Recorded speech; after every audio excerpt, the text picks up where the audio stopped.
Hey everyone, welcome back to Art a la Carte, and today I'm going to be drawing a wolf picture for you guys. I've received a lot of comments and requests for more wolf tutorials, so I'm just putting in my 3 lines. I have a circle line for the head, for the shoulders, and then from the back, and I'm running the backbone over this, and I want the shoulders to kind of overlap the back haunches a bit, and then of course the head to really overlap that as well.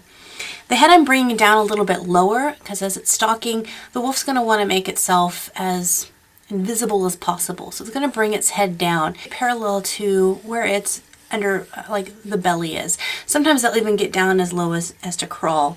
But this one is kind of covering some ground. It's stalking, whatever it is, stalking a deer or a rabbit or whatever. So I'm going to draw in just the stick forms of the legs. And again, I'm just keeping really light and loose motions. So I have my front leg coming up this way. I'm going to have my back leg coming here.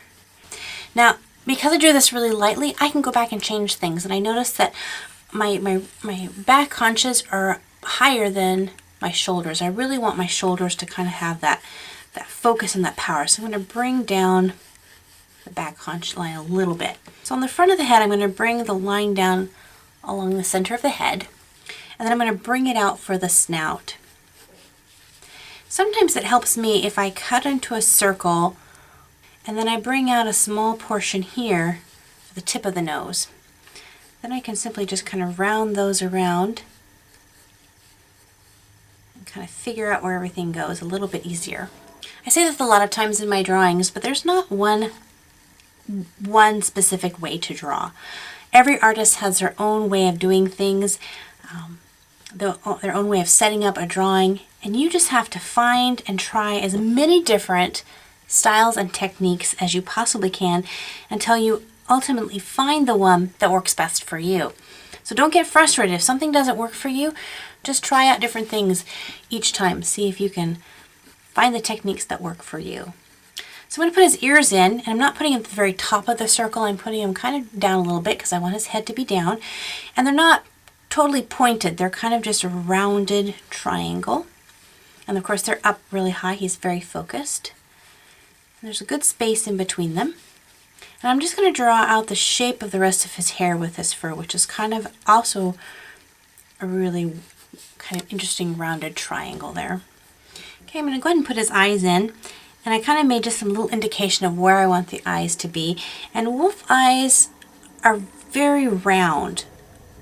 And then they're just set into the sockets, but they don't have like eyelids that, they have eyelids, but the bottoms of them are super round. It's just the tops that kind of have a little overlaying of the lid, especially when they're focused on something.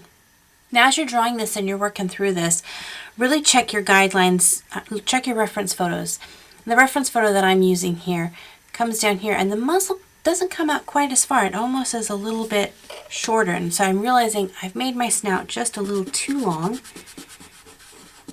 So I'm going to erase that part off there and bring that in. So a good way when you're looking at reference photos, look for intersecting lines. So as I'm looking, I'm seeing how the side of his head comes down, and where does that come to touch? And it comes right to his nose. And so that helps me know, okay, well maybe my nose is a little bit short, or I need to make this longer or something. So then you kind of go back and you look around until you find what it is that's making it off. And you'll notice that when I put his pupils in, I put them in really small. And that kind of gives an appearance that he's really focusing. All right, so I'm going to go ahead and start fleshing out his legs. I'm going to start over here with the shoulders. And I'm going to kind of bring it in. And I'm not going to draw like a solid line. I'm going to make my kind of jagged lines for a little bit more fur. I'm going to bring up for his paws. Then their paws kind of come down almost to a little bit of a point. And you might even see just a little hint of a claw there. And then we'll see it kind of bending and back in with the fur. And then this foot here behind, you're not going to see very much of it. It's kind of really hidden behind that first paw. Bring it out. And you'll see that I have a little bit of, I don't know the technical term, I would consider it kind of the wrist where the paw bends, and you'll see it kind of joins out and then comes forward.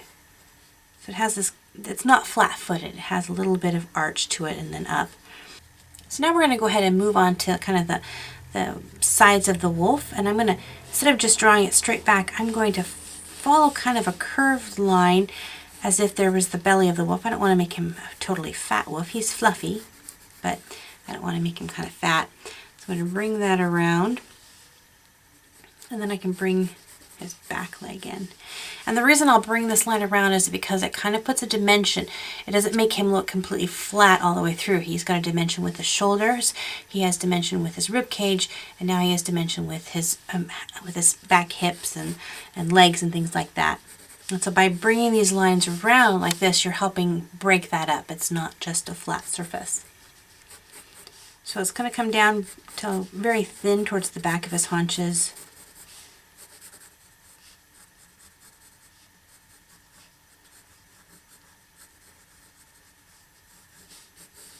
Just like so. And then this back leg here, like this one, we're going to see very little of it.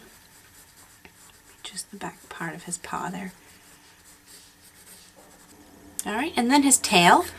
And because he's keeping himself at a low profile, you're not going to see much of his tail. He's not going to have his tail, out behind him. He's going to keep it tucked very low, but not dragging on the ground. He's just going to keep it very, he's not wagging his tail. He's too focused.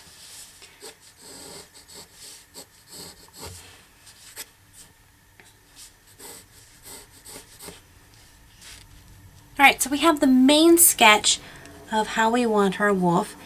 And now what I'm going to go ahead and do is I'm going to erase some of the guidelines that I don't need anymore and kind of clean up the drawing. Now with the 6B, because the lead is so soft, you really don't need to push hard at all. If you push hard with this pencil, probably what will happen is you'll snap and break it.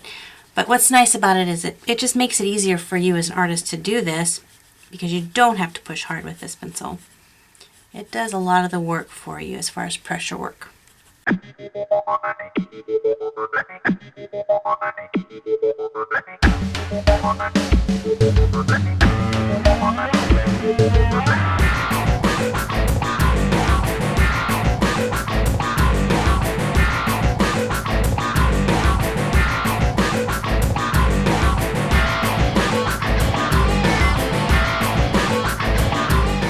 There's the outline of our wolf.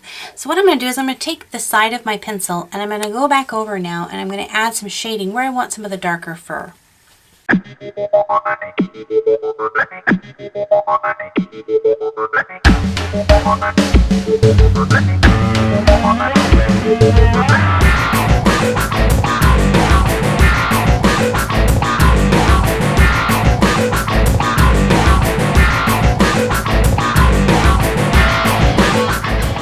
Now if you want to go for even more a finishing touch, take your pencil again and you can go back over and just very lightly dab in some pencil marks. You dab these pencil marks, you're actually putting in the direction of the fur. And you're going to follow however the fur would flow on the animal's coat. You want to follow that with your pencil mark.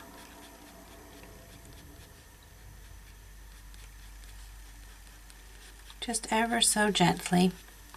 This is a time-consuming part of doing a drawing, but if done correctly, will really enhance your drawing and really make it look really realistic and well done. So take the time, spend the time on this part, and just add those little tiny lines in there. Just remember to follow the direction of how the fur moves. If you want someplace to have a little bit more shadow, you're going to add a little bit more, like a darker line, a little more concentrated on your line right in there. Kind of darken that in just a little bit.